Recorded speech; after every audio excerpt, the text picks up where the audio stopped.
বন্ধুরা, শেখ হাসিনা পদত্যাগ করে দেশ ছেড়ে পালিয়ে যাওয়ার পর থেকে কিন্তু সারা বাংলাদেশের ছাত্ররা অনেক খুশি হয়েছিল এবং বাংলাদেশে নতুন সরকার গঠন করা হয়েছে। কিন্তু পুরো বাংলাদেশ থেকে আওয়ামী লীগকে নির্মূল করা গেলেও গোপালগঞ্জ থেকে কিন্তু আওয়ামী লীগকে নির্মূল করা সম্ভব হয়নি। এখনও গোপালগঞ্জে আওয়ামী লীগের নেতাদের আন্দোলন চলছে, ভাঙচুর চলছে। এমনকি গোপালগঞ্জে গতকাল সেনাবাহিনীদের গাড়িও পুড়িয়ে দিয়েছে স্থানীয়রা। আওয়ামী লীগ সমর্থিত এইসব গোপালগঞ্জের আওয়ামী বাহিনীগুলো হাতে দেশীয় অস্ত্রশস্ত্র নিয়ে সেনাবাহিনীর উপরে ঝাঁপিয়ে পড়েছে এবং তারা প্রতিদিন আন্দোলন করছে। তারা এক দফা এক দাবিতে নেমেছে, অর্থাৎ তারা শেখ হাসিনাকে আবারও বাংলাদেশের প্রধানমন্ত্রী হিসাবে দেখতে চায়। এতে করে গোপালগঞ্জের আওয়ামী লীগ সমর্থিত মানুষজনের সাথে বাংলাদেশ সেনাবাহিনীর সংঘর্ষ শুরু হয়। আজকেও গোপালগঞ্জে শেখ হাসিনার পক্ষে মিছিল বের হয়েছে, লাঠিসোঁটা নিয়ে বের হয়েছে গোপালগঞ্জের মানুষ। তারা শেখ হাসিনাকে আবারও বাংলাদেশের প্রধানমন্ত্রী হিসাবে দেখতে চায়।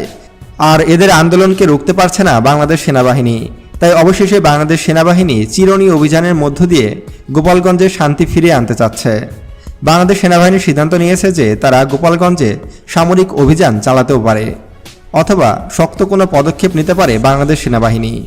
বাংলাদেশ সেনাবাহিনীর প্রতি মানুষের যে আস্থা উঠে গেছিল, যে বাংলাদেশ সেনাবাহিনী যে আস্তে আস্তে মানুষের ভালোবাসার জায়গা থেকে মুছে যাচ্ছিল, সেটাকে পুনরুদ্ধার করেছে বাংলাদেশ সেনাবাহিনী।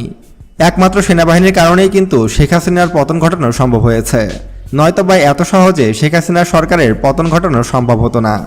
সেনাবাহিনী যদি ছাত্রছাত্রীদের পক্ষ না নিত, ছাত্রছাত্রীদের বিপক্ষে যদি সেনাবাহিনী যেত এবং ছাত্রদের উপরে যদি গোলাগুলি শুরু করত, তাহলে এত সহজে কিন্তু ছাত্রছাত্রীরা গণভবনের নিয়ন্ত্রণ নিতে পারত না এবং শেখ হাসিনার পতনও ঘটাতে পারত না। শুধু যে গোপালগঞ্জে আওয়ামী লীগ সমর্থিত নেতাবৃন্দ আন্দোলন করছে তা কিন্তু নয়, তারা সারা বাংলাদেশে আওয়ামী লীগের সমর্থনে আন্দোলনের ডাক দিয়েছে। বর্তমানে একে একে সারা বাংলাদেশ জুড়ে আওয়ামী লীগরা এক জায়গায় হচ্ছে। এমনকি শেখ হাসিনার পুত্র সজীব ওয়াজিদ জয় কিন্তু ইতোমধ্যেই ঘোষণা দিয়েছে যে সে দলের হয়ে কাজ করবে, অর্থাৎ শেখ হাসিনার অবর্তমানে তিনি দলের প্রধান হিসাবে কাজ করবে এবং শেখ হাসিনা নাকি পদত্যাগ করেনি, তিনি আবারও বাংলাদেশে ফিরে আসবে, এমনটাই মন্তব্য করেছে সজীব ওয়াজিদ জয়।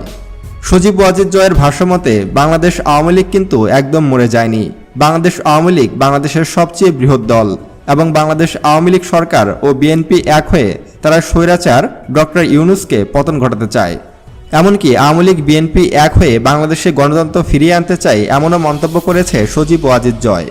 বন্ধুরা, আপনি বর্তমানে কোন দলকে সমর্থন করেন? আওয়ামী লীগ, বিএনপি নাকি বৈষম্য বিরোধী ছাত্রদের? কাকে আপনি সমর্থন করেন? অবশ্যই আমাদেরকে কমেন্ট করে জানাবেন। আর গোপালগঞ্জে শুরু হওয়া বাংলাদেশ সেনাবাহিনীর চিরুনি অভিযানের সকল ভিডিও পেতে এখনই আমাদের চ্যানেলটি সাবস্ক্রাইব করুন এবং পাশে আসা বেল বাটনে ক্লিক করুন। আজকে এ পর্যন্তই। আল্লাহ হাফেজ।